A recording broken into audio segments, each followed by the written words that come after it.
Boss smile please, হাসি। তার মধ্যে হাসি তোলেন। তো দেখেন আমাদের আসলে এখানে আমাদের যে 28 নাম্বার এপিসোড আসলে আমরা আমাদের চ্যানেলে আপলোড হয়ে গেছে। তো 28 নাম্বার এপিসোড আসলে কী দেখতে পারতেছেন, আসলে এই যে পুলিশ এসেছে, আসলে নতুন পুলিশ যে মন্ত্রী সাহেব নিয়ে আসছে, সে পুলিশ এখন দেখেন শেহজাদ চৌধুরীকে ধরার জন্য আসছে। শেহজাদ চৌধুরী কিন্তু ধরা দেবে, কিন্তু তার স্ত্রী এবং তার মা আসলে ধরা দিতে দিবে না। ওরকম আসলে তাদের ভিতরে ওরকম ভাব থাকবে না যে তারা ধরা দিবে বা ধরা দিতে দেবে, কিন্তু আসলে পুলিশটা খুব হাস্যকরভাবে শেহজাদ চৌধুরীকে ধরার জন্য আসবে। শেহজাদ চৌধুরী আসলে ধরা দিতে চাইব, কিন্তু আসলে তিনি একজন সৎ লোক এবং সৎ পুলিশ অফিসার, যে কারণে আসলে শেহজাদ চৌধুরীর সাথে উনি কথা না বলে আসলে তাকে হুট করে ধরার জন্য প্রস্তুতি নিয়ে এসেছে। আসলে শেহজাদ চৌধুরী বলবে, তিনি বাসার ভিতরে থেকে আসলে তার স্ত্রী এবং তার মাকে বলবে যে এই পুলিশকে তোমরা আসতে দাও আমার বাসার ভিতরে, আমার কোনো সমস্যা নেই। আসলে তিনি ভয় পাবে কেন? কারণ তাকে জনগণ ভালোবাসে, দেশের মানুষ ভালোবাসে, কিন্তু তিনি যা করছে আসলে দেশের ভালোর জন্য করছে এবং দেশের মঙ্গলের জন্য যেটাই করছে, কিন্তু তারপরও আসলে মানুষের মন জুগিয়ে চলতে পারে না। কিন্তু ফোনে আসলে বলতেছে তার স্ত্রীকে যে দেখো আসলে পুলিশকে বাড়ির ভিতরে ঢুকতে দাও। এই পুলিশ বাড়ির ভিতরে হ্যান্ডকাপ নিয়ে আসলে ঢুকতেছে, কিন্তু পুলিশ আসলে এত বড় একজন নরপিশাচ যে পুলিশ আসলে ধরে নিয়ে আসবে। কিন্তু এখানে মিডিয়া এসে ভরে গেছে, পুলিশের কাছে জিজ্ঞেস করতেছে শেহজাদ চৌধুরীকে আপনি নিয়ে যেতে পারবেন কি না, কিন্তু পুলিশ আসলে সেটাই বলছে যে হ্যাঁ আমি নিয়ে যেতে পারবো এবং আমি নিয়ে যেতে তাকে এখানে এসেছি আর আমি তাকে নিয়ে যাবই। আসলে এটা নিয়ে অনেক তর্ক বিতর্ক হয়েছে পুলিশের সাথে এবং মিডিয়া কর্মীর সাথে, কিন্তু তিনি আসলে অনেক জোর জবরদস্ত করে আসলে ভিতরে ঢুকেই গেছে। ঢুকে গিয়ে আসলে শেহজাদ চৌধুরী তিনি বসে থাকবে, কিন্তু বসে থাকা অবস্থায় আসলে তিনি কিছুই বলবে না, যা বলার এখানে পুলিশ বলবে। কিন্তু শেহজাদ চৌধুরীর আসলে একটি বিষয় নিয়েই আসলে খুব মাথা তার গরম, যেটা আসলে পুলিশ বলেছে যে এই যে ঢুকতেছে আর ছাড়ার কোনো ব্যবস্থা নাই, কিন্তু শেহজাদ চৌধুরী বলবে আছে যে আমাকে 24 ঘন্টার বেশি থানায় আটকে রাখতে পারবি না, কিন্তু তিনি আসলে চ্যালেঞ্জে 72 ঘন্টার আগে তাকে ছাড়া হবে না। এই যে তাকে ধরে আসলে নিয়ে যাইতেছে, কিন্তু একজোড়া জুতা সেটাও তাকে পরতে দেয় নাই। এই পুলিশ এত বড় একজন নরপিশাচ। আসলে নাটকটা সম্পূর্ণ না দেখলে কেউই বুঝতে পারবে না, সম্পূর্ণ নাটকটি দেখে আসবেন আমাদের চ্যানেলে ঘুরে।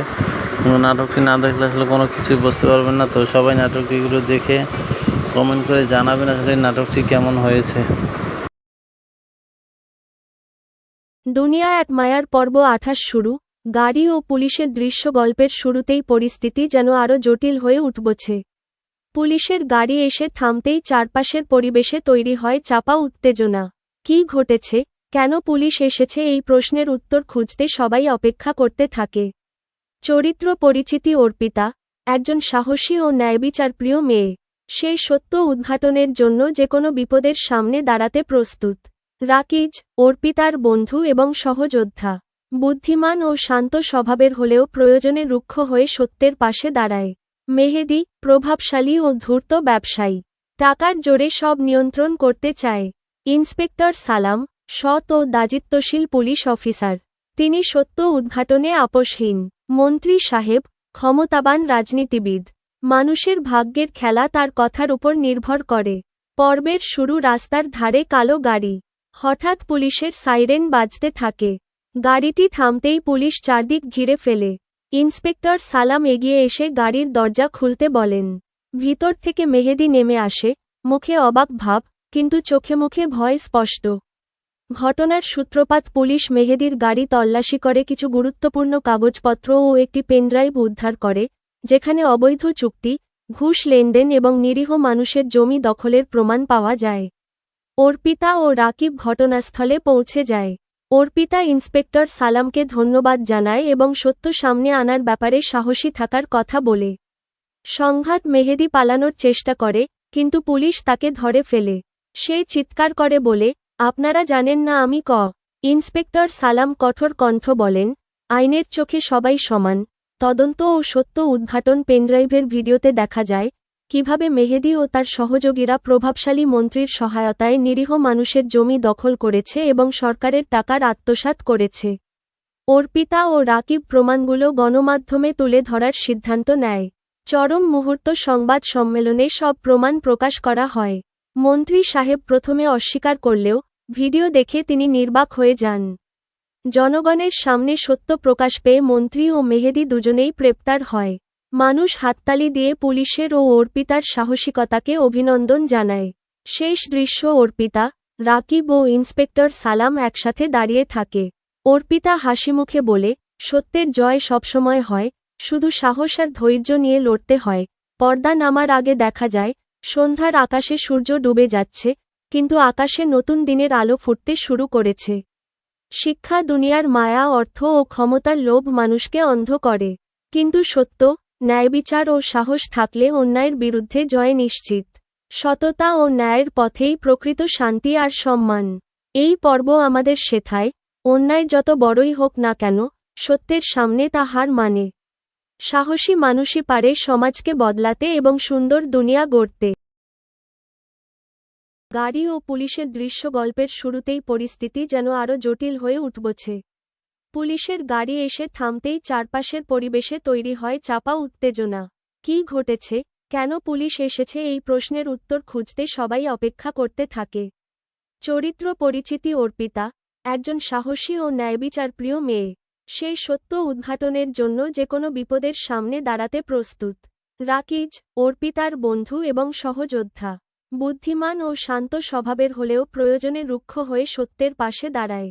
মেহেদী, প্রভাবশালী ও ধূর্ত ব্যবসায়ী। টাকার জোরে সব নিয়ন্ত্রণ করতে চায়। ইন্সপেক্টর সালাম, সৎ ও দায়িত্বশীল পুলিশ অফিসার। তিনি সত্য উদ্ঘাটনে আপোষহীন। মন্ত্রী সাহেব, ক্ষমতাবান রাজনীতিবিদ। মানুষের ভাগ্যের খেলা তার কথার উপর নির্ভর করে। পর্বের শুরু রাস্তার ধারে কালো গাড়ি। হঠাৎ পুলিশের সাইরেন বাজতে থাকে। গাড়িটি থামতেই পুলিশ চারদিক ঘিরে ফেলে। ইন্সপেক্টর সালাম এগিয়ে এসে গাড়ির দরজা খুলতে বলেন। ভিতর থেকে মেহেদী নেমে আসে, মুখে অবাক ভাব, কিন্তু চোখে মুখে ভয় স্পষ্ট। ঘটনার সূত্রপাত পুলিশ মেহেদীর গাড়ি তল্লাশি করে কিছু গুরুত্বপূর্ণ কাগজপত্র ও একটি পেনড্রাইভ উদ্ধার করে, যেখানে অবৈধ চুক্তি, ঘুষ লেনদেন এবং নিরীহ মানুষের জমি দখলের প্রমাণ পাওয়া যায়। অর্পিতা ও রাকিব ঘটনাস্থলে পৌঁছে যায়। অর্পিতা ইন্সপেক্টর সালামকে ধন্যবাদ জানায় এবং সত্য সামনে আনার ব্যাপারে সাহসী থাকার কথা বলে। সংঘাত মেহেদী পালানোর চেষ্টা করে, কিন্তু পুলিশ তাকে ধরে ফেলে।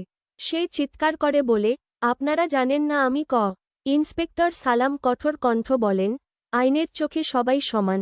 তদন্ত ও সত্য উদ্ঘাটন পেনড্রাইভের ভিডিওতে দেখা যায়, কিভাবে মেহেদী ও তার সহযোগীরা প্রভাবশালী মন্ত্রীর সহায়তায় নিরীহ মানুষের জমি দখল করেছে এবং সরকারের টাকার আত্মসাৎ করেছে। অর্পিতা ও রাকিব প্রমাণগুলো গণমাধ্যমে তুলে ধরার সিদ্ধান্ত নেয়। চরম মুহূর্ত সংবাদ সম্মেলনে সব প্রমাণ প্রকাশ করা হয়।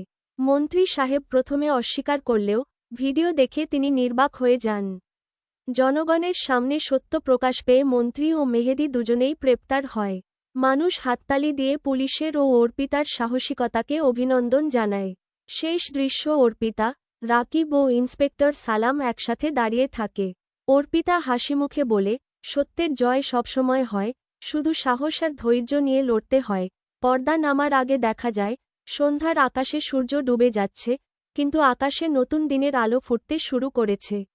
শিক্ষা দুনিয়ার মায়া, অর্থ ও ক্ষমতার লোভ মানুষকে অন্ধ করে।